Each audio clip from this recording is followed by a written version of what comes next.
Hello my lovelies, today we're going to be doing Viki Lee's mum's mighty breakfast muffins, Lissy styly. The lady I got this from, my friend Viki, she told me about her mother's amazing muffin recipe and bless her heart, she gave it to me, she let me have it. So I decided to change it slightly so I wouldn't be stealing the entire recipe, but I have made it my own. And changed some of the bits and pieces in it, but it's still basically based on Viki's mum's utterly brilliant recipe. So thank her for this if you have them. They are absolutely delicious. They are pretty healthy with all the goodness stuff in them. I mean, I personally let the kids have one for breakfast because it's got lots of nuts and fruit and oats and things like that in it. But they do taste like they're incredibly sinful. And I will get cooking and explain it along the way. Also, please forgive me if it's a bit crackly. I've lost the fuzzy bit from the top of my microphone. So if it's a bit more crackly than normal, I do apologise. And we have ordered another one. And it'll be here as soon as possible. So getting stuck straight in. I have here the wholemeal flour, plain wholemeal flour. And Simon has nicely measured all this stuff out for me, and I've got the baking powder, so I'm just going to pop that in. I mean, it looks like a lot of stuff, but it's basically mix in the dry, mix in the wet, mix them together, pop them in the cases, put them in the oven for 20 minutes. And also the beauty of these is, as Viki says, they are freezable, and you can just take one out, defrost it in the oven for 10 minutes, and it's fresh as the day it was baked. Absolutely delicious. And I have actually done that with these, and she's right, they taste fantastic. So they're fantastic to batch make, pop in the oven, and then a super simple breakfast, or something to take to school for snacks, or for work for snacks, or tea time, whatever you fancy. So wholemeal flour and the baking powder has gone in. I'm also going to pop the oats in, and I'm just going to mix up the dry ingredients. Just find a balloon whisk. Just makes it a better, easier job with the dry ingredients, really. It's like using several forks at once. I wouldn't normally use a fork, but this is obviously a lot better. So I've got all the dry stuff mixed in there. I'm going to mix the muscovado sugar in. This makes it taste like toffee. And it is quite heavy. It's got all the molasses still in it. I think I'm going to use a spoon to mix this in. So as you can see with the balloon whisk, it just gets stuck. So I'm just going to mix that in and try and get all the lumpy bits out. It is, because it's got all the molasses in it, it tends to stick together really, really well. So you will need to put a little bit of elbow grease in here. This is probably the hardest bit, I think, of the whole one. The whole recipe, rather. The hardest bit of the whole recipe, that's what I'm trying to say. And what I will do is I'm just going to put that away there. Just mix this in with my hands. It just makes life a lot easier. It feels like crumble. It feels like a crumble mix. So if you've made a crumble before, or the beginnings of pastry, that's pretty much what it's like. But just to get the sugar mixed in with the flour. I find with this, I mean, you can mix it in with the wet ingredients, actually. That might be another way of doing it. This isn't a recipe that needs like a creamy method, like a cake. You don't have to incorporate air and stuff like that, because the baking powder does it all for you. A lot of the ingredients are what I would classify as quite heavy ingredients. Not heavy as in, oh, they feel really heavy when you eat them, but as in they have no ability for rising, like the egg when you whisk it, that adds air and helps a cake to rise. That's why some cakes can be made with plain flour and eggs when you mix in the oats and then incorporate the egg whites and stuff like that. But this, the baking powder does all the hard work. So we've got a lot of ingredients in here that don't have the ability to rise on their own, but the baking powder will do the job for us. Right, so that's all mixed in now. Got that all done as best possible. There's still some lumps in there, but I wouldn't bother because they're just going to get all dissolved when we mix everything else in.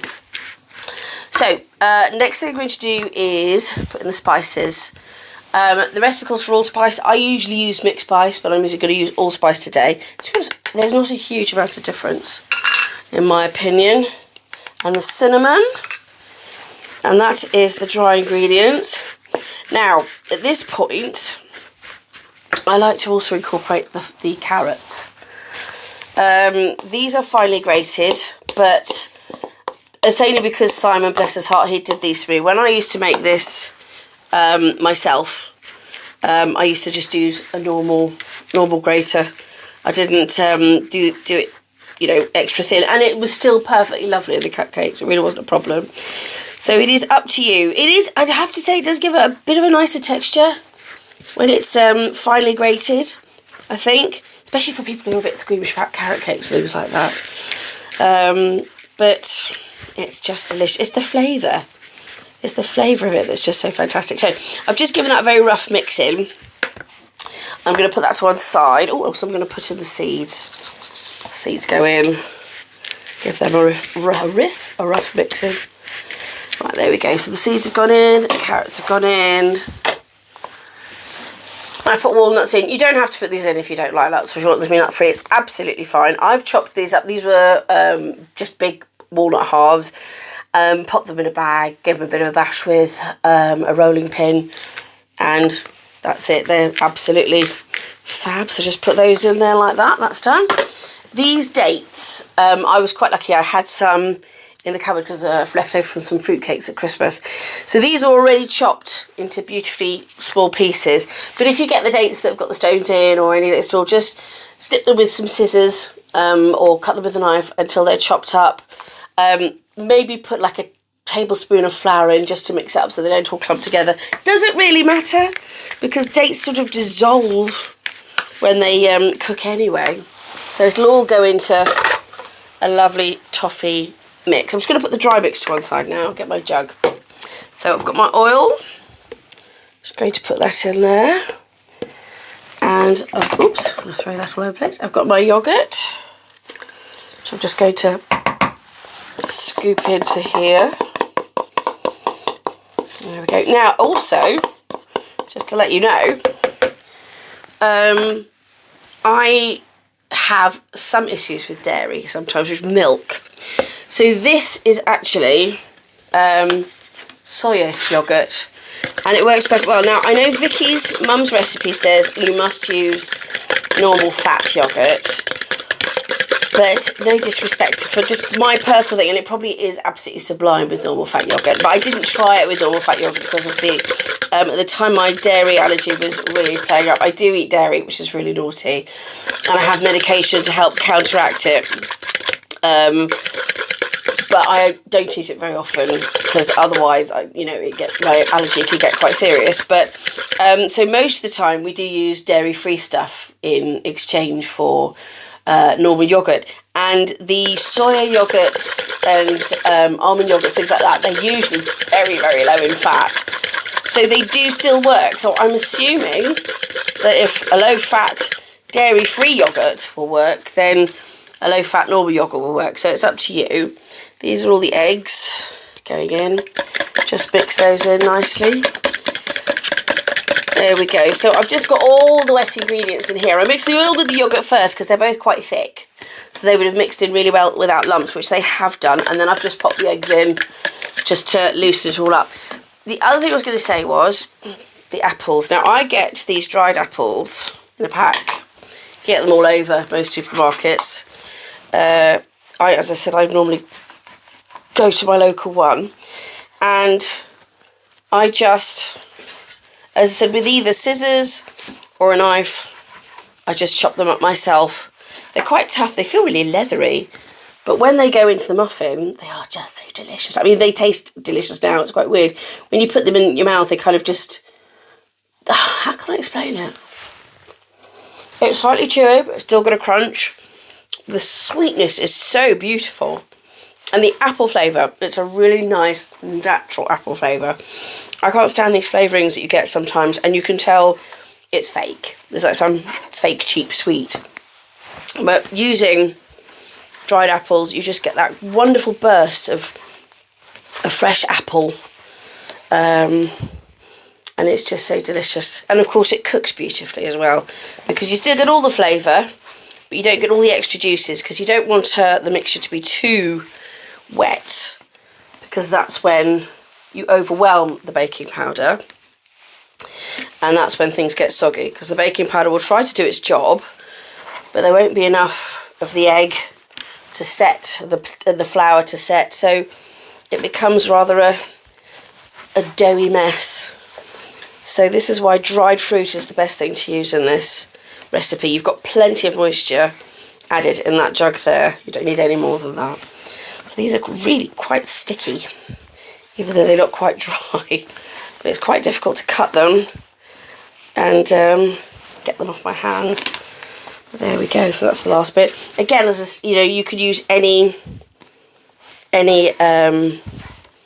fruits you like: cranberries, raisins, blueberries, pineapple, mango, just as long as it's dried, not frozen. I mean, I don't know how frozen blueberries would do in this. They might work, because frozen blueberries seem to work really well in anything. This is for later when we put the scoops into the thing. But here we go. So this is all my dry ingredients in a big bowl, just like that. And now, and as you see, it was not really technical, was it? It's not like you needed to have some sort of, exam result from a cordon bleu cookery school. It's just literally plop it all in, and that's it. Wet and dry. And here we have the wet ingredients going in. Just make a well in the centre. It's just easy to mix it all in. And that's it, really. It's done. So I'm just going to mix this all up with a bit of elbow grease. This is where you have to put a bit of the effort in. Again, the mixing is the hardest bit. But it is quite a quick recipe. Like I said, as soon as you put the moisture in, that baking powder is going to start activating. With the acidity from the yoghurt, it's going to start working its way. And there we go. Oh dear. It's hard from doing it from sitting down. But unfortunately, as I have a disability, which means I can't walk about very much, I have to sit down a lot. It's a heart and lung disability, so I get very breathless. And it's a recent one, so I'm just coming to terms with it. And so forgive me when it sounds like I'm perfectly fine. Just I need to put a little bit more effort in and just take it a little bit more easy. So there we go. That wasn't hard. Now, if somebody like me can do this, anybody can. Especially with all the bits wrong with me. So let me just scoop that off there. Now, I have normally used a variety of spoons over the years to put cakes. I do a lot of baking. I've always done a lot of baking. And I use spoons to put things into cupcake cases. But I've seen American people. Is there one of these? Now this is a super small one. I only had the normal ice cream size one, and I thought it was a little bit too big. So I found one that came in 3 sizes. This is the smallest. And I'm going to give it a go because it does seem... Oh, look at that. It's perfect. The American people were right. That's fabulous. That's absolutely fabulous. Because I normally have to get 2 spoons and then I'm scooping one bit here and one bit there. Oh dear, I didn't do that very well, did I? It's supposed to be just about 3/4 of the way up. This looks like an awful lot of mix, but it'll soon go down. Just get that away. So I heartily recommend a mini ice cream scoop, and I will find the link. And as a mental note to myself, when I'm looking back on this and editing it, put the ice cream scoop in with the ingredients with the link, so you guys know where I bought this one. I do not get paid for linking things, and there is no payment for this. If I do get paid for anything, I will tell you.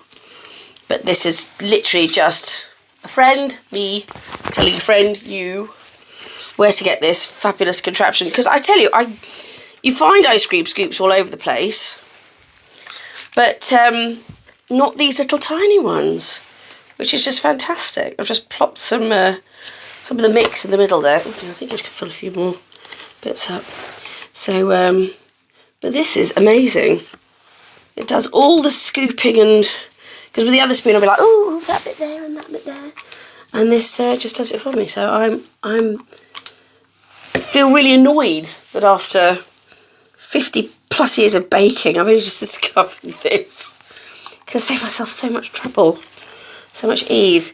Are they all 3/4 of the way done? I'll find out at the end and see if I need to add some more. I think they are probably overfilling them now. You'll find out when they come out and they've all gone over the edges, just to prove to you that it doesn't matter if you've cooked for like 50 years. That's far too much in there. That one's going to be going. That you can still make mistakes. But that's the thing. They don't show you that on like Mary Berry, do they? I love Mary Berry.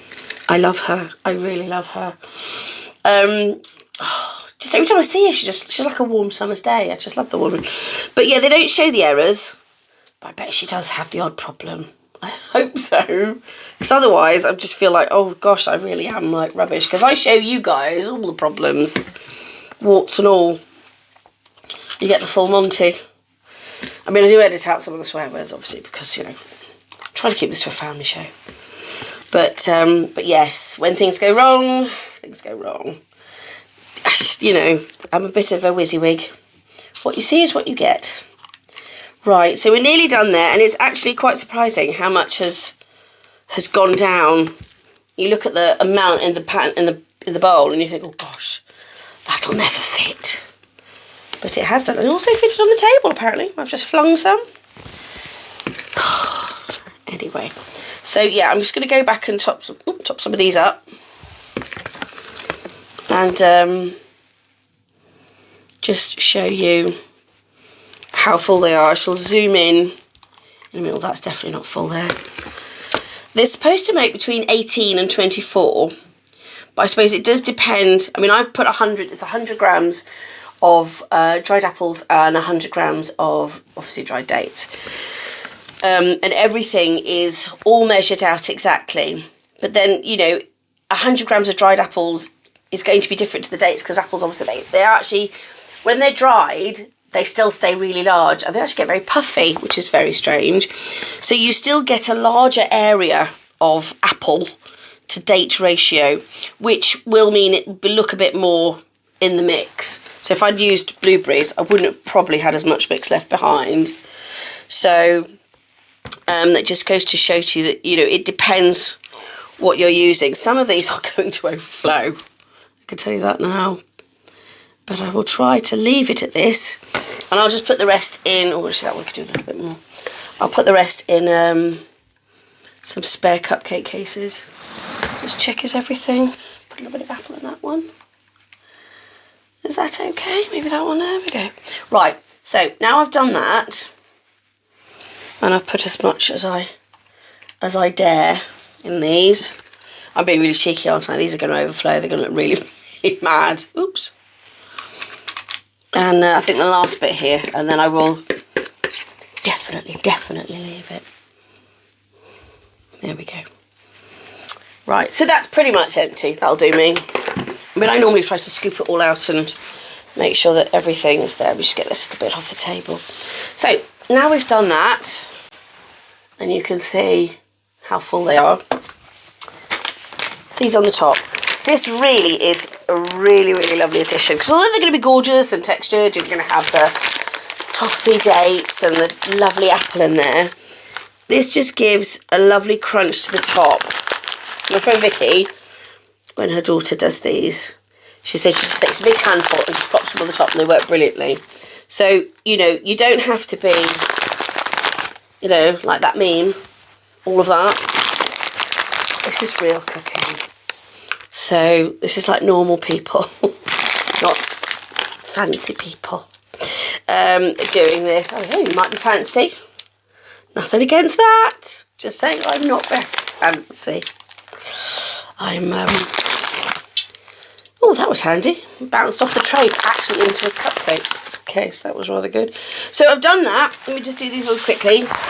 And then we're going to pop them in the oven at 160C fan oven, 180 normal for 20 minutes.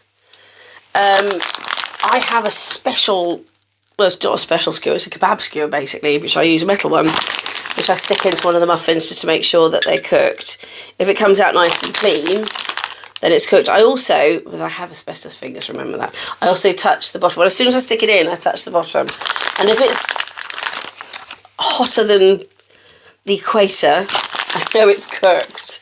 But that is probably not advisable for those of you who don't have asbestos fingers, because it will hurt and possibly burn. So I do not advise that at all. Just use a toothpick, or as I said, if you have a skewer, check it's come out dry. If it comes out with a little crumb on it, that's fine. But if it comes out with anything gooey in any way, that's not fine. You need to pop it back in. Oh, just give me a bit there. Get it off there. Tissue. There we go. Fancy gold one. Okay, so that's it. I've made an absolute mess here, but then what's new? So yeah, so I'm just going to pop these in the oven, and then when they're done, I shall come back and show you what they're like, and I will open one and show you what it looks like inside as well. And these are just so utterly gorgeous. They're healthy, as you can see. They're full of so many good things. I've put, the recipe says pumpkin seeds, but I've used pumpkin and sunflower seeds, so you can mix it up and do whatever you fancy on top. Again, you know, play about with the ingredients. The base ingredients stick to the same. Oats, oil, eggs, yoghurt, flour, that sort of thing. If you don't like cinnamon, you don't have to add it. But I do say the spices in these really, really goes well. It adds such a beautiful note to the whole thing. And again, with the dried fruits. The dried fruits I think that Viki used, I wasn't that keen on. So I changed them to dates and apples because I absolutely love apples, and I knew the dates would turn to sort of toffee pockets inside, which is just so delicious, really yummy. And that's about it, really. So I'm going to pop these in the oven, and I shall see you when they're done. See you in a bit. Hi, and now I have in front of me all of the cooked muffins, and I'm pleased to say, apart from one that went a bit mad, I didn't overfill them, so they really worked out quite well. They all look utterly splendid. God, they smell gorgeous. If you could smell these, the wonderful caramelly toffee scent that comes off it with a faint spice background is just gorgeous. Really, really delicious. I'm going to use the ugly one. She says fling in a sort of a sunflower seed somewhere. Oh wow, flavour is just incredible. So I'm going to open it up for you and just pull this back. Put that down there, and you can see how moist they are. They're so delicious. And then inside, I don't know if you can see that, it's really lush. The tiny bits of date in there have gone so soft and squidgy. As I said, they're like little bursts of caramel that you'd get in sticky toffee pudding. It's exactly the same flavour. You've got the beautiful texture of the walnuts, and the apples have absorbed the moisture as well, and they have totally rehydrated, so you're getting a gorgeous piece of apple in there as well. It is beautiful. Honestly, these are so fantastic, so flexible, so brilliant, and so tasty. If you make them, do let me know. It is just a case of putting all the dry ingredients together, all the wet ingredients together, mixing them all up, popping them in a pan. I must remember to put the link for that fantastic scoop because it was brilliant. And popping them in an oven for 20 minutes, and then you get this gloriousness. Again, remember that you can freeze them, and when you need them again, like if you want to take one out in the morning for breakfast, pop it in the oven, I'd say about 160 for about, try 5 minutes and then check again at 10 minutes. I think Viki says 10 minutes, but I can't remember what the temperature she says, but I will put that in the recipe if I can find it. And then they just come back to life again. Brilliant for breakfasts, snacks, anything, and just so delicious. Thank you so much for watching this video of these fabulous mighty muffins. I hope you enjoyed them. If you do mix it up, let me know. If you do take any photos of your bakes, please tag me at Berkshire Housewife or at Berks Housewife on Twitter. at Berkshire Housewife everywhere else. Hashtag Berkshire Housewife, I think we get the picture. And let me know, because I've already had some fantastic recipes coming in, and I'm just so proud of you all for all the cooking and the drinks making and everything you've been doing. It's absolutely wonderful. I love to see it. So take care, and I will see you again soon for my next cooking video. Enjoy yourself. Bye.